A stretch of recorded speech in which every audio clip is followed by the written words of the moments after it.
So other than some minor traffic violations regarding the Traffic Safety Act earlier this year, right after the blockade, I have now been charged with mischief over $5,000. October 4th, we're supposed to go to court in Lethbridge at 10 a.m. I guess to just basically see what the charges are all about. It's very new to me as well. I've never done anything like this before, so this is my first time being charged for something. I mean, we're good citizens, non-violent, and we hope that we get the support from all Albertans when on October 4th to show the Crown and the judge and the media that yes, we are good citizens. New charges have been laid in relation to the Coutts blockade, a peaceful protest against vaccination mandates that took place between January 29th and February 15th this year. It saw restrictions ease and acted as a catalyst for Premier Jason Kenney's stepping down as UCP leader. On September 16th, the RCMP put out an update on the blockade. This release came with 3 new charges of mischief over $5,000. Sydney Vizard with Rebel News, and today we're going to share with you our interviews with Alex, Marco, and George. RCMP say these new charges stem from the 3 individuals allegedly being key participants in the blockade. All 3 will appear at the Lethbridge Courthouse on October 4th, at which point we will find out more about the case made against them. Previously, Alex was held at a Fort Macleod RCMP detachment, where he informed us that the Crown sought a no communication condition with Marco, another of the individuals now charged with mischief over $5,000. We spoke with their legal counsel, Williamson Law, who have been assisting with bail considerations and will be assisting them further in court. Crowdfunded donations through truckerlawyer.ca are financing their legal defense. For now, here's what Alex, Marco, and George had to say about these new charges of mischief. My name is George Jansen. I'm a realtor. I have 8 kids and a wife, obviously. I'm Marco Van Jungenbos. I'm a small town councillor, town of Fort Macleod. I married, 4 kids, small business owner. Alex Van Herk, farmer south of Fort Macleod, father of 7, grandfather of 6,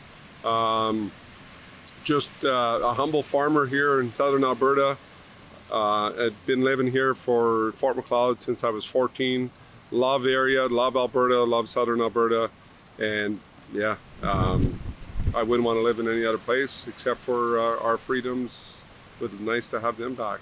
Recently, you received some new charges, or a new charge in relation to the Coutts blockade. Could you just tell us what that charge was and what happened the day of receiving this? Yeah, so we were told beforehand that the RCMP would want us to come in and receive the summons to go to court for mischief over $5,000. The charges were blocking the highway, so that's as far as I know up until this point. So other than some minor traffic violations regarding the Traffic Safety Act earlier this year, right after the blockade, I have now been charged with mischief over $5,000.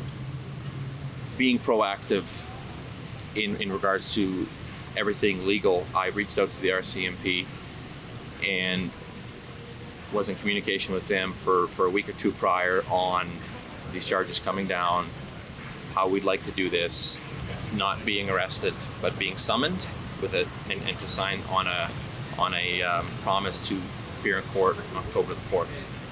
What happens on October 4th?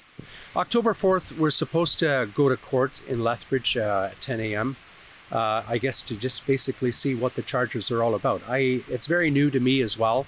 I've never done anything like this before, so this is my first time being charged for something. So October 4th, I believe it's just the first appearance, and our legal, we've got our legal.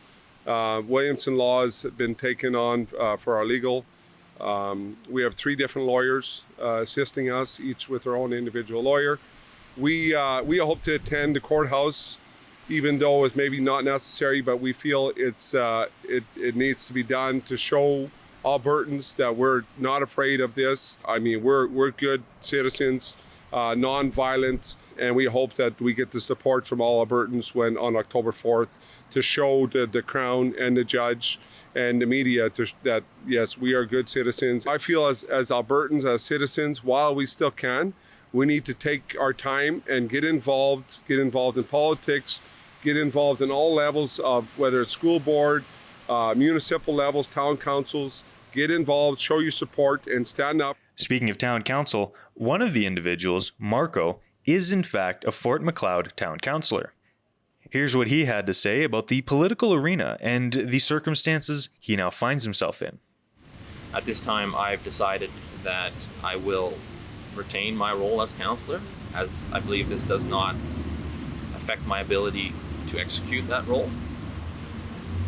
But a change in circumstances might reevaluate that decision. I can't speak to individual decisions of politicians, but the political class as a whole has failed to stand up against, or has failed to stand up as a body. They have implemented emergency measures and given tremendous powers to health authorities to take away freedoms and restrict the general public. The unfortunate part, the missed opportunity I see is that politicians have now come out and said it was a huge overreach on that essentially it was about power and control and not about health to the degree that we were informed it was. Unfortunately, most elected officials were mute on the issue. They were absent. I do believe that our health services have an obligation to maintain the health of the public. But the balance of power wasn't shared. Our elected officials were absent, and our health authorities had the power to detain, to restrict, and impose draconian measures on the general public. October 4th, Alex, George, and Marco will attend Lethbridge Courthouse to begin dealing with these new charges. Williamson Law has informed me that their legal counsel will be entering pleas of not guilty, making disclosure requests, and setting for the court dates. Their legal counsel also gave us a reminder that these three individuals are presumed innocent in this important constitutional case. Very soon we'll find out more, and if you want to stay up to date with our latest coverage of the Coutts blockade, go to truckerlawyer.ca. I want to thank you all for tuning in. For Rebel News, I'm Sidney Fazard. As mentioned, truckerlawyer.ca is not only where you have to go if you want to stay up to date with our latest coverage of the Coutts blockade, it's also where you can go to donate to the legal defense for Alex, George, and Marco. As mentioned, Williamson Law is assisting them with these charges of mischief, and they have been assisting them since the beginnings of the blockade. And if you want to help that legal defense, you go to truckerlawyer.ca.